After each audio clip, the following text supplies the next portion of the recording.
Dios es nuestro amparo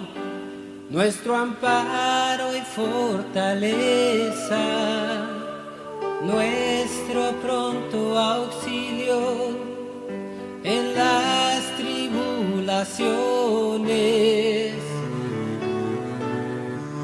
Por tanto no temeremos, aunque la tierra sea removida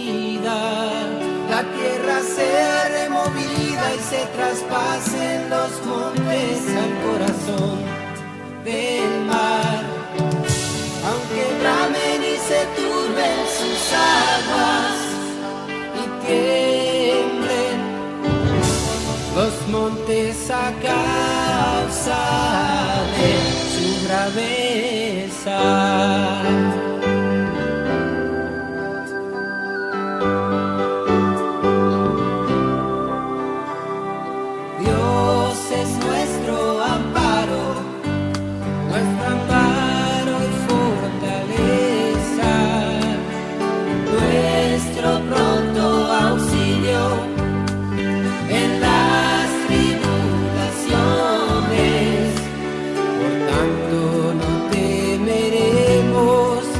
Aunque la tierra sea removida y se traspasen los montes al corazón del mar, aunque bramen y se turben sus aguas y tiemblen los montes a causa de su braveza.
El mensaje de hoy entonces va a estar en la segunda parte de la conducta del cristiano, que habíamos comenzado la semana anterior, y se encuentra la lectura en la carta a los Efesios, capítulo 5, versículos 1 al 21. Le voy a pedir a mi esposa y hermana la fe, Talía, que me lea este pasaje. Amén. Efesios 5 del versículo 1 al 21.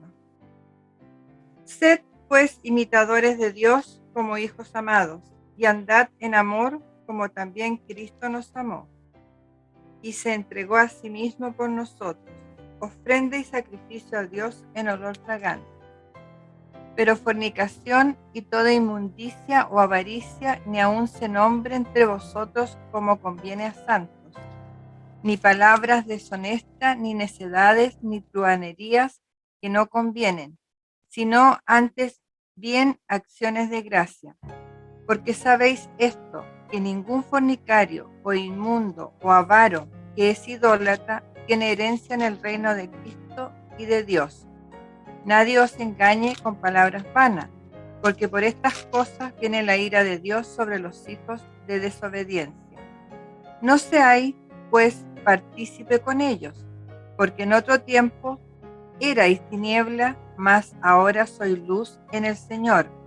Andad como hijos de luz, porque el fruto del Espíritu es en toda bondad, justicia y verdad, comprobando lo que es agradable al Señor, y no participéis en las obras infructuosas de las tinieblas, sino más bien reprenderlas, porque vergonzoso es aún hablar de lo que ellos hacen en secreto.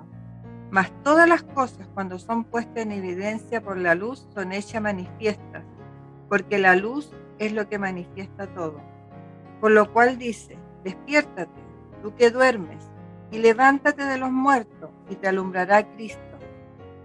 Mirad, pues, con diligencia cómo andéis, no como necios, sino como sabios, aprovechando bien el tiempo, porque los días son malos. Por tanto, no seáis insensatos, sino entendidos de cuál sea la voluntad del Señor. No os embriaguéis con vino, en lo cual hay disolución,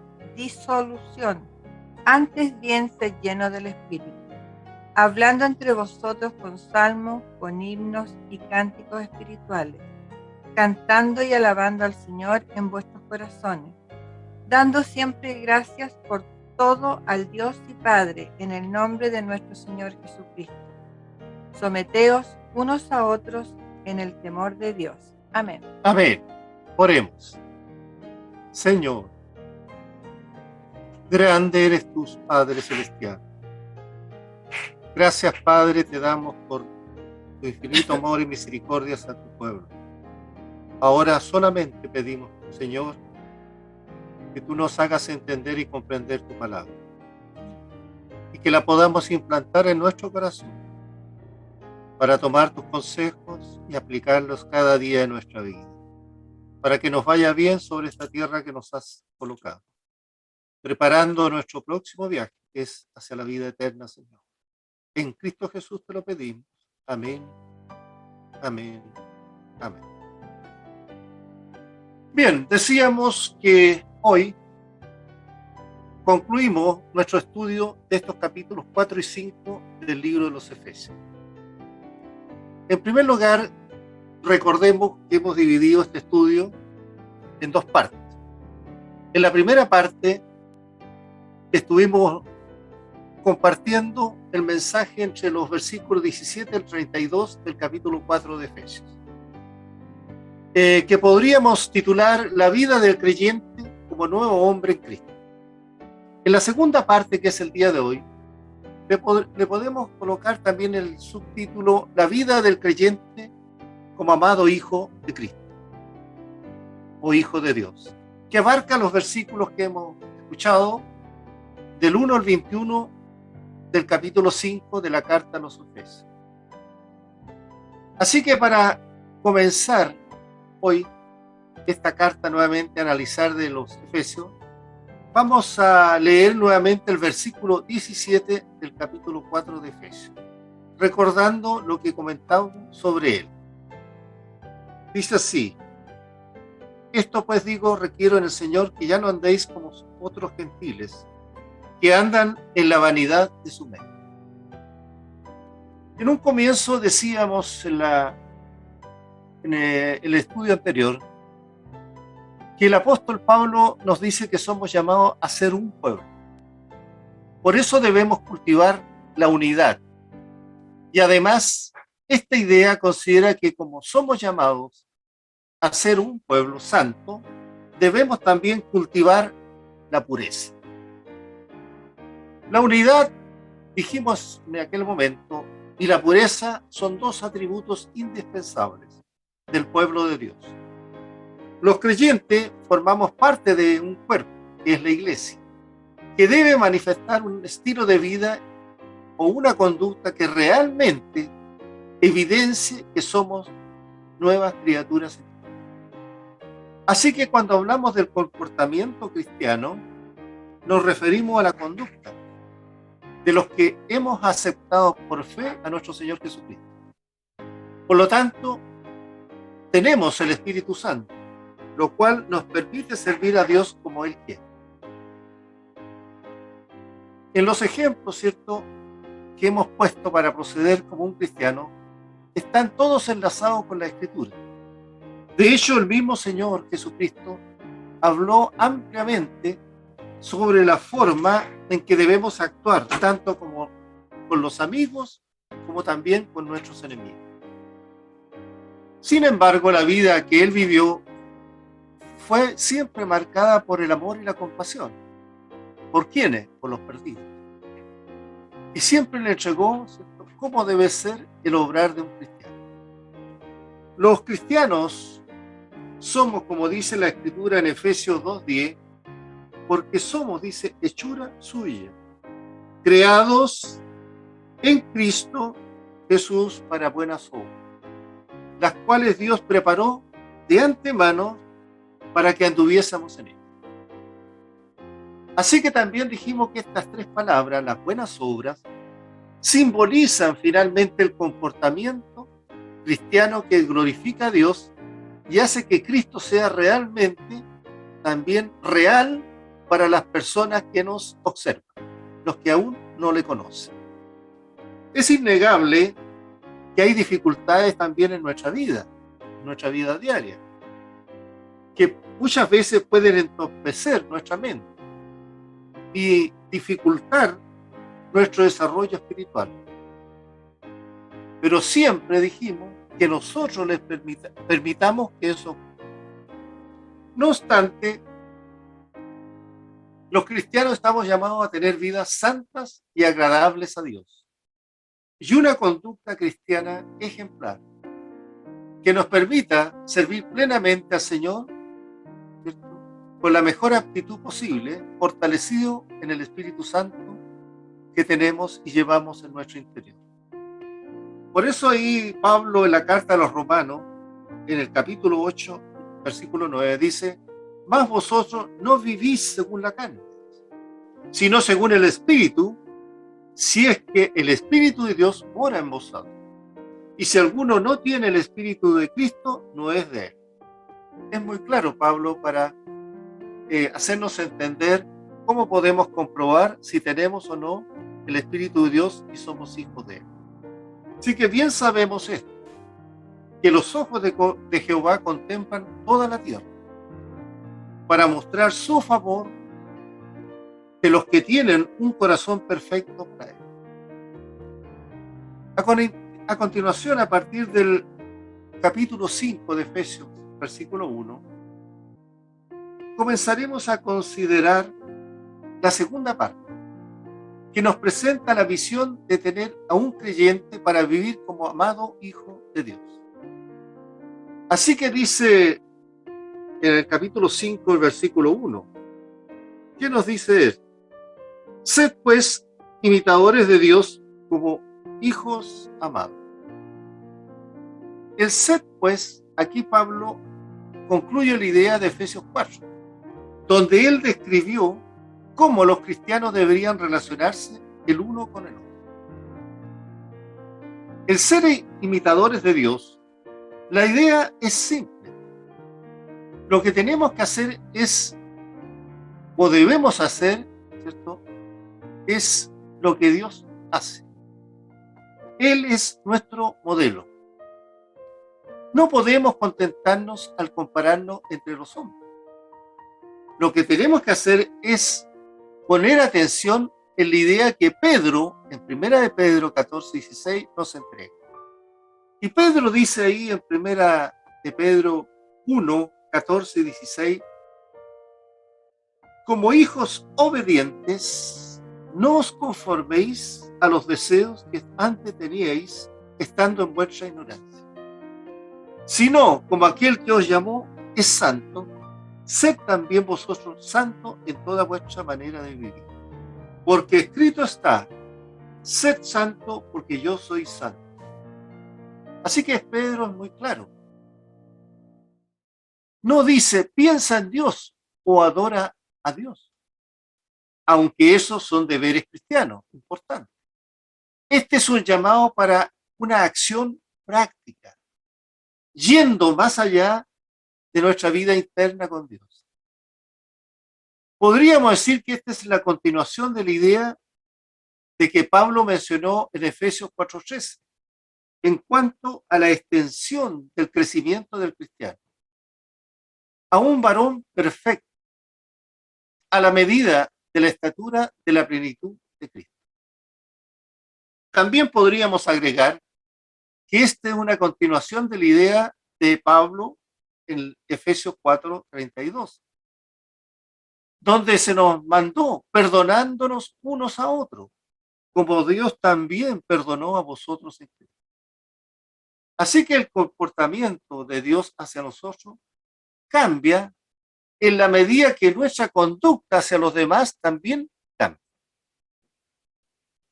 Es importante ver que Dios es mucho más que nuestro ejemplo, porque no somos hechos salvos por el ejemplo de Jesús, pero una vez hechos salvos, su ejemplo, el ejemplo de Jesús, debe ser manifiesto también, ¿dónde? En nosotros. Así que Dios es mucho más que nuestro modelo, pero Él también es nuestro ejemplo. Así que dice también en los versículos 5, en el capítulo 5, 2 y 7, andar, dice, en amor, como también Cristo nos amó y se entregó a sí mismo por nosotros, ofrenda y sacrificio a Dios en olor fragante. El modelo de conducta en amor es Cristo, el cual se entregó en sacrificio de la cruz como ofrenda para todos nosotros. Esta autoentrega de Cristo, por lo demás, fue agradable a Dios. Llegó como un olor fragante. Y llama la atención que el amor del sacrificio de Cristo por los otros transforma también el sacrificio agradable a Dios. Como hijos amados, por lo regular, todo hijo que es amado por su padre, hacemos lo que hacen nuestros padres u otros adultos. Así que cuando actuamos de acuerdo a nuestra naturaleza como hijos de Dios, ¿qué hacemos? Lo imitamos, igual que imitamos a nuestros padres o a nuestros mayores. Al imitar a Dios, nos volvemos representantes de Dios, especialmente ante aquellos que han sacado a Dios de sus vidas. Así que la pregunta es, ¿para qué somos enviados al mundo?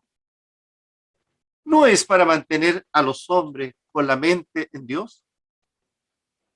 ¿A quienes tienen la ansiedad de olvidar a Dios? Si somos imitadores de Dios como hijos queridos, ellos serán obligados a recordar que hay un Dios, pues verán su carácter, el carácter de Dios reflejado en nosotros. Una vez he escuchado de un ateo que dijo que podía pasar sobre cualquier argumento, excepto el ejemplo de su madre piadosa. Él nunca pudo contestar a eso, lo dijo Spurgeon. Por eso dice, andar en el amor, como también Cristo nos amó. De la manera que Él nos amó y se entregó a sí mismo por nosotros, debemos asimismo mostrar ese tipo de amor con los demás. También nos habla de ofrenda y sacrificio, que Jesús se dio a sí mismo por nosotros. Fue un sacrificio para agradar a su Padre. También podemos ofrecer nosotros un sacrificio agradable, es decir, un olor fragante, mientras nos damos en amor los unos por los otros. Pablo, en la segunda carta a los Corintios 2, 15 al 16, dice, porque para Dios somos grato olor de Cristo en los que se salvan y en los que se pierden. A estos ciertamente olor de muerte para muerte, y a aquellos al olor de vida para vida. En el versículo 3, capítulo 5, versículo 3, encontramos, pero fornicación y toda inmundicia, dice, o avaricia, ni aun se nombre entre vosotros, como conviene a santos. Así que del amor verdadero que nos estaba hablando Pablo, pasamos al opuesto, fornicación. ¿De dónde viene la palabra pornografía? O lo que significa toda inmundicia. Lo que cubre toda clase de pecado sexual, toda relación sexual fuera del matrimonio, establecido por Dios en la Biblia entre un hombre y una mujer, que es la forma que Dios estableció el matrimonio, entre hombre y mujer. Y agrega, ni aún se nombre, dice, entre vosotros. Pablo lo que hace aquí es agrupar estas ideas del pecado sexual y de inmoralidad, indicando que nada de esto conviene a los santos. Y que ni siquiera debiera ser nombrado entre nosotros, los santos, como el pueblo de Dios. Porque la fornicación del griego porneia es una amplia palabra que describe un pecado sexual. Y la inmundicia es otra palabra amplia para comportamiento moral sucio, especialmente en un sentido sexual. A lo anterior, Pablo agrega la palabra avaricia, que trata de degradación, de usar el cuerpo de otro para la propia satisfacción egoísta. Así que no debemos caer en estas prácticas inmorales, y menos que sean parte de conversación del pueblo de Dios.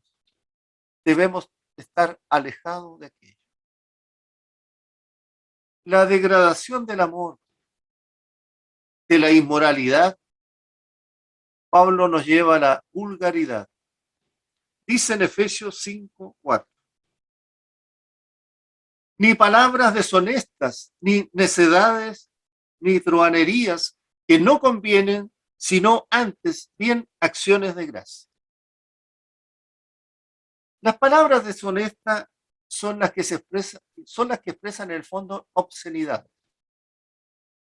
Y las necedades, que son las inmundicias.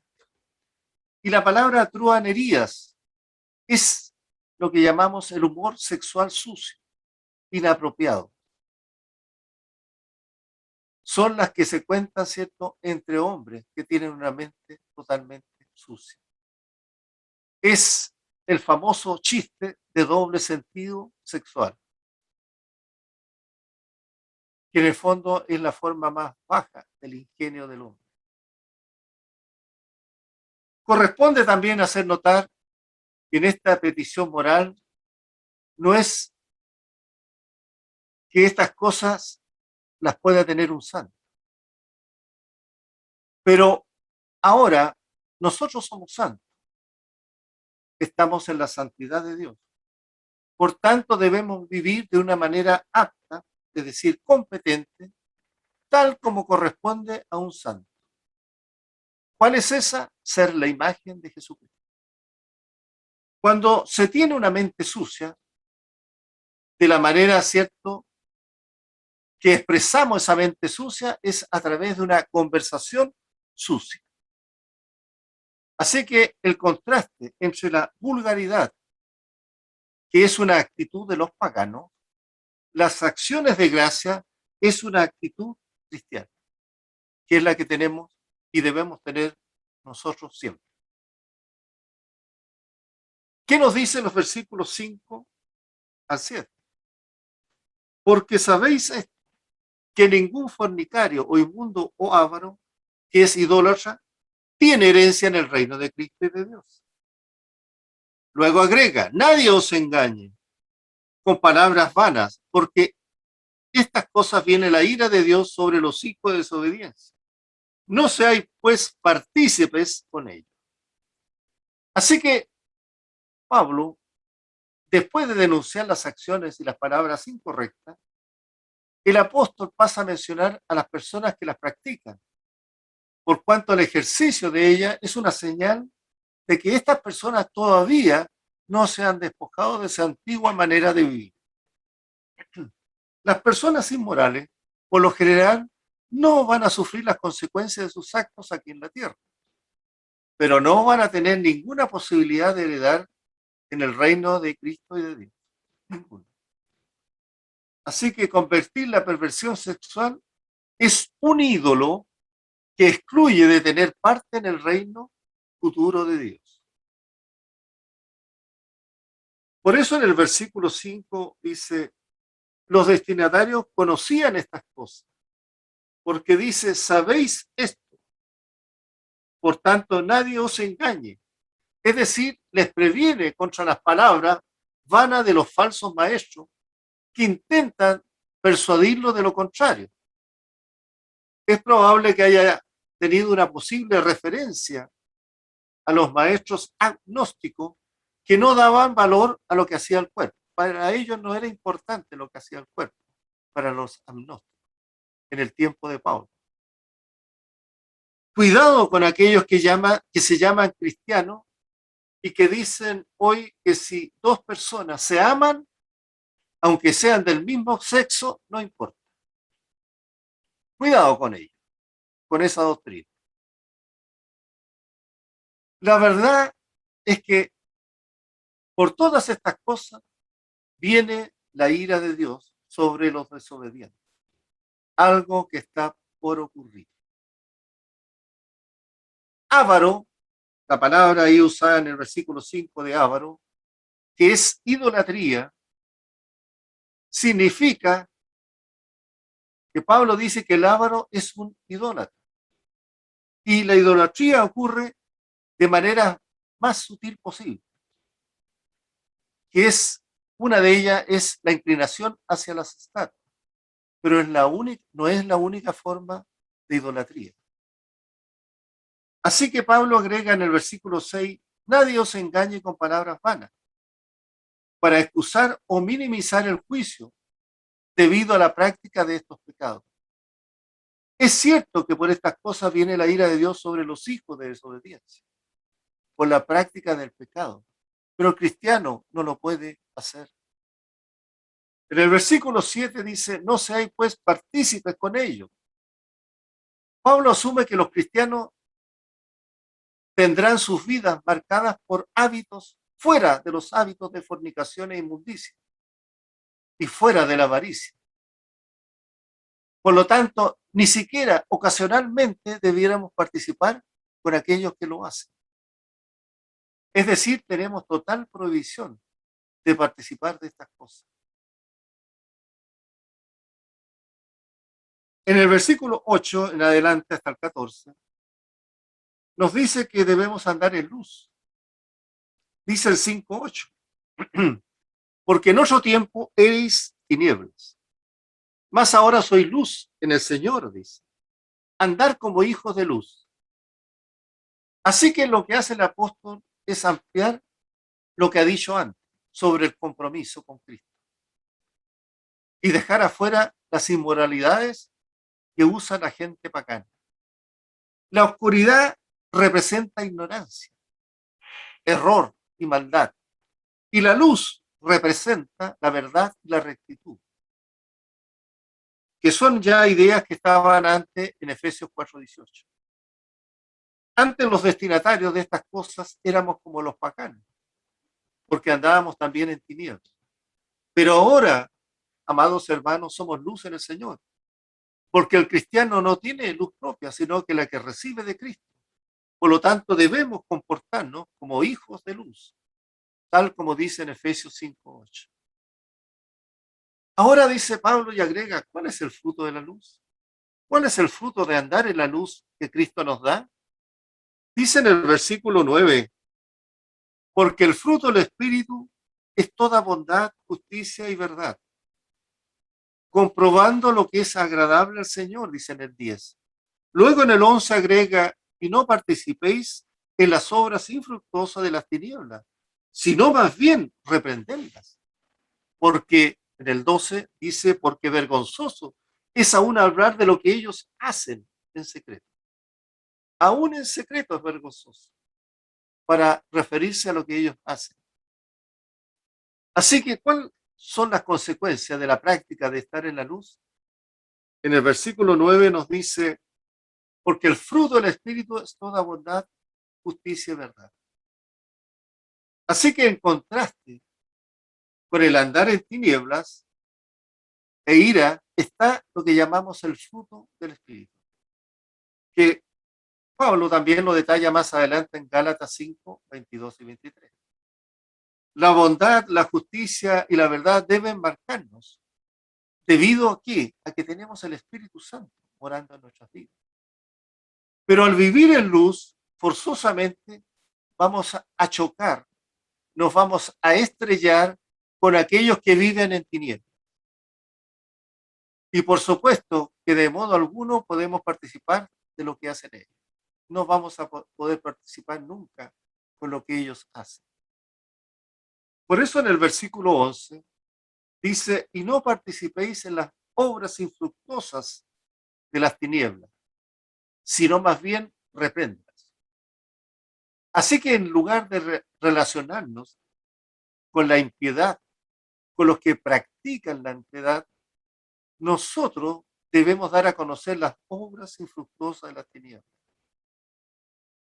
Así que no obstante, no hacemos esto solo con el propósito de hablar de ellos, lo cual ya es vergonzoso, sino con el fin de educarlos a ellos para que eviten hacer esas malas obras.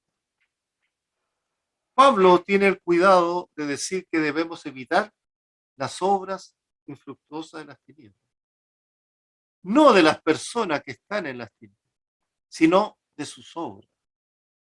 Es más, nuestra actitud va en la línea de mostrar lo que ellos son y por lo tanto tenemos que reprender. Quizás sin decir nada, porque es suficiente que no participemos en lo que ellos hacen, porque nosotros somos luz que debemos iluminar en tinieblas. Las malas obras deben ser denunciadas, porque es vergonzoso hablar de lo que ellos hacen en secreto. En los versículos 13 y 14, Pablo manifiesta la luz. Dice en el 13, mas todas las cosas cuando son puestas en evidencia por la luz, son hechas manifiestas, porque la luz es lo que manifiesta todo. Y en el versículo 14 dice, por lo cual dice, despiértate, tú que duermes, y levántate de los muertos y te alumbrará Cristo. Como las tinieblas ocultan las realidades del mal, la luz las hace visibles. Y eso siempre va a ser bueno. Entonces se ve el mal tal como es. Nosotros manifestamos, ¿cierto?, luz sobre las tinieblas en que ellos están. Por otro lado, la luz cambia, lo que ilumina, y quiere decir que los cristianos, al llevar una vida recta, actuamos y pasamos a actuar como freno y también pasamos a influir en esas personas que hacen el mal. Por eso Pablo también podemos decir que cierra el argumento con lo que dice Isaías 61. Isaías 61. ¿Qué dice Isaías, el profeta, ahí en capítulo 60, versículo 1? Levántate, resplandece, porque ha venido tu luz y la gloria de Jehová ha nacido sobre ti. Pablo también nos agrega en los versículos 15 al 20. Dice lo siguiente, versículos 15 y 16. Mirad pues con diligencia cómo andéis, no como necios, sino como sabios, aprovechando bien el tiempo, porque los días son malos. Lo que dice Pablo es agregarnos una exhortación general a que nos comportemos como personas sabias en esta vida, en oposición a las personas necias o impías, y que lo hagamos con diligencia. Es decir, es algo al cual debemos preocuparnos y atender convenientemente. Por lo tanto, hay que aprovechar el tiempo y no desperdiciarlo en cosas superficiales, sino que debemos aprovechar cada oportunidad de poder enfrentar al que anda en oscuridad y decirle, ¿dónde está la verdadera luz? Que es Cristo Jesús. Ahí en el versículo 18, hablando de la plenitud del Espíritu, Pablo nos señala, no os embriaguéis con vino, en el cual hay disolución. Antes, bien ser lleno del Espíritu, hablando entre vosotros con salmos, con himnos y cantos espirituales, cantando y alabando al Señor en vuestros corazones. Dando siempre, dice, gracias por todo al Dios y Padre, en el nombre de nuestro Señor Jesucristo. Así que Pablo nos señala que nuestro deber es no embriagarnos. Segundo, dice, buscar la plenitud del Espíritu. Y luego describe 4 efectos de esta condición espiritual. Hablando, dice, cantando y alabando y dando gracias. Debemos también notar acá que la frase está en imperativo. Imperativo. Llenad, ser lleno, dice. Y no es una propuesta, sino que es un mandamiento. Es algo obligatorio y no optativo. Sed lleno. Otra cosa que podemos acá notar es que la frase está en plural, lo que indica que va dirigida a toda la iglesia y no a unos pocos privilegiados. Todos deben ser en la iglesia llenos del Espíritu Santo. Y en tercer lugar, se halla en voz pasiva. Ser llenado por el Espíritu no es por una técnica o por un método, sino por dejarse llenar por Él, por el Espíritu de Dios. ¿Y cómo lo podemos lograr? La respuesta la encontramos en Colosenses 3:16. Ahí Pablo en Colosenses 3:16 dice, la palabra de Cristo mora en abundancia en vosotros, enseñándonos y exhortándonos unos a otros en toda sabiduría, cantando con gracia en vuestros corazones. Al Señor dice con salmos e himnos y cánticos espirituales. Así que, ¿cómo podemos ser llenos del Espíritu Santo? ¿Cómo podemos ser llenos de ahí? Lo dice Pablo. La palabra de Cristo dice, la palabra de Dios, la Biblia, mora en abundancia en vosotros. Con el conocimiento de la palabra podemos ir llenando cada día nuestro espíritu, que cubra todas las áreas de nuestra vida. Por lo tanto, obedecer a la palabra es dejarse llenar por el Espíritu de Dios. Y está en tiempo presente. Eso significa que se trata de una acción continua, permanente, todos los días. No algo que sucedió una vez.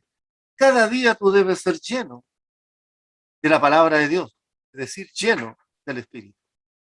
Por eso es importante la lectura de la palabra de Dios todos los días.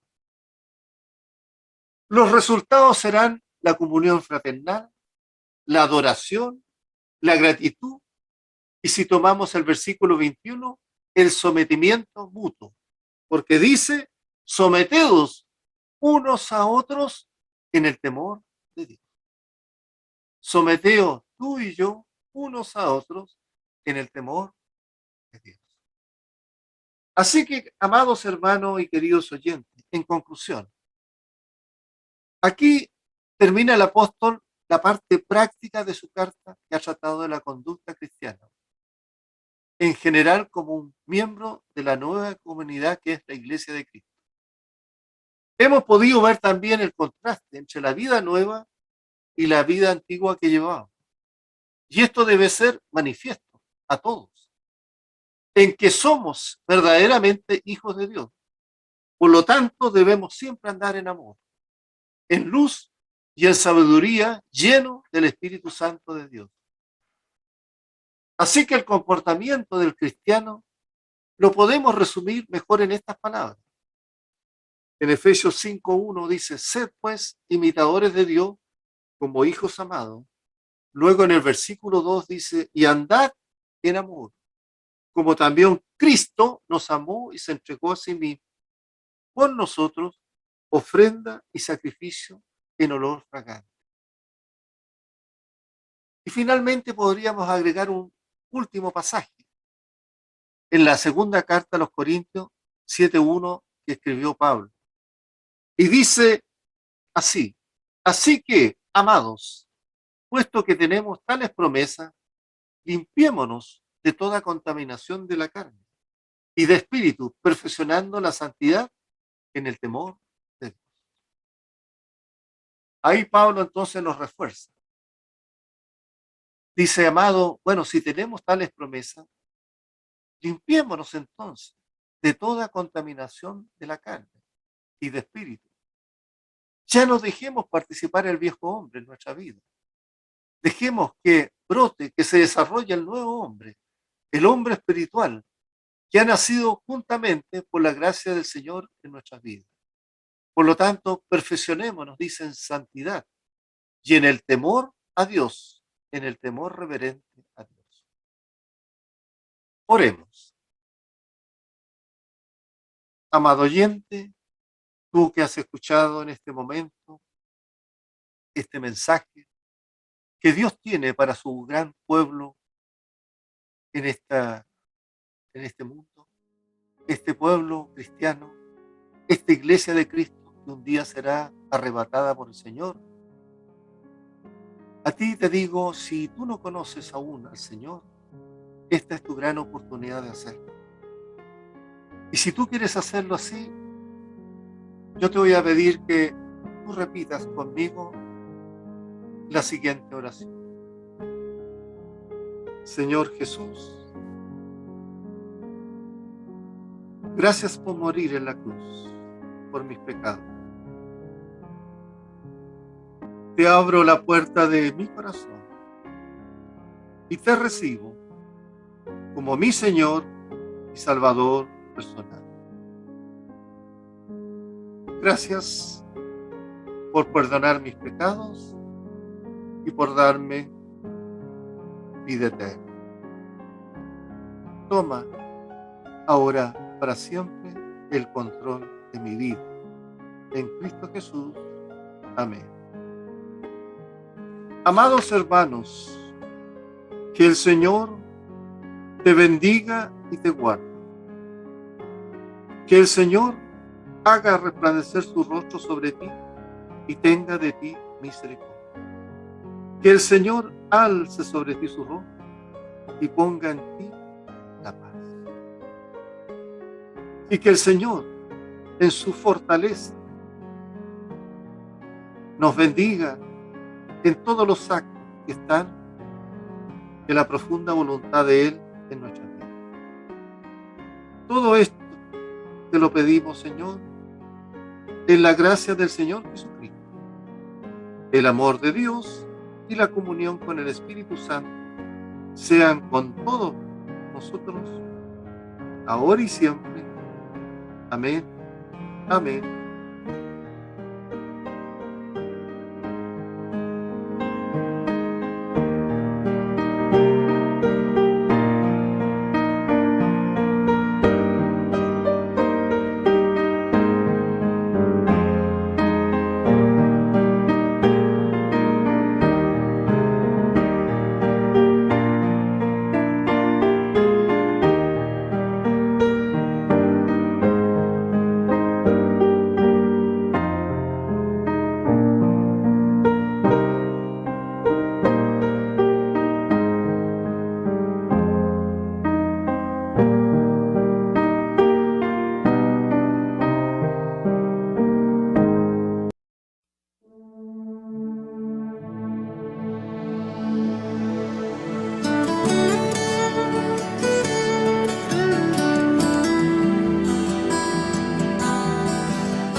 lo profundo del mar.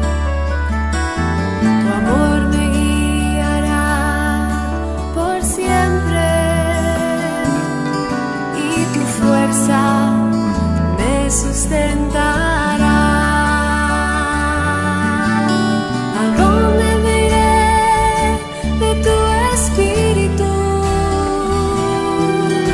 ¿Y a dónde huiré de tu presencia? Nunca me perderé de tu espíritu.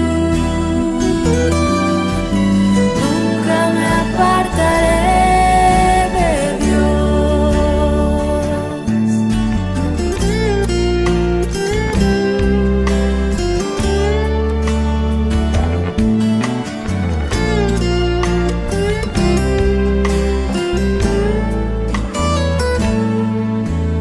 Mis pensamientos y mi corazón,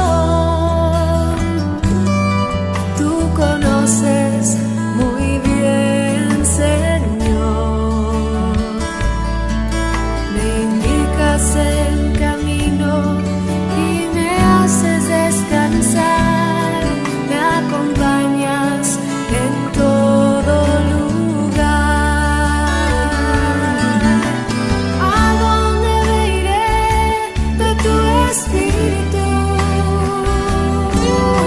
¿Y a dónde huiré de tu presencia? Nunca me perderé de tu espíritu. Nunca me apartaré de Dios. ¿A dónde me iré de tu espíritu? ¿A dónde huiré de tu presencia? Nunca me perderé de tu espíritu. Nunca me apartaré de Dios. Nunca me apartaré de Dios.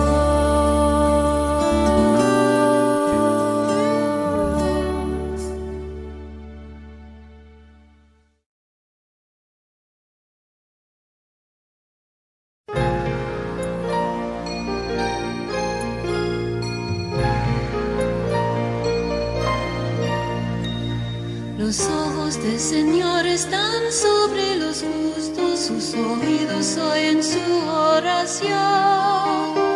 Los ojos del Señor están sobre los justos, sus oídos oyen su oración. ¿Quién nos podrá hacer daño? ¿Quién nos podrá hacer daño si seguís? Si vosotros seguís el bien. Si Dios es por nosotros, ¿quién contra nosotros? Si Dios es por nosotros, ¿quién contra nosotros?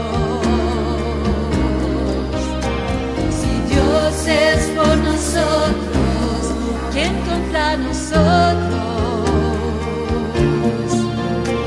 Si Dios es por nosotros, ¿quién contra nosotros? Los ojos del Señor están sobre los justos, sus oídos oyen su oración. Los ojos del Señor están sobre los justos, sus oídos oyen su oración.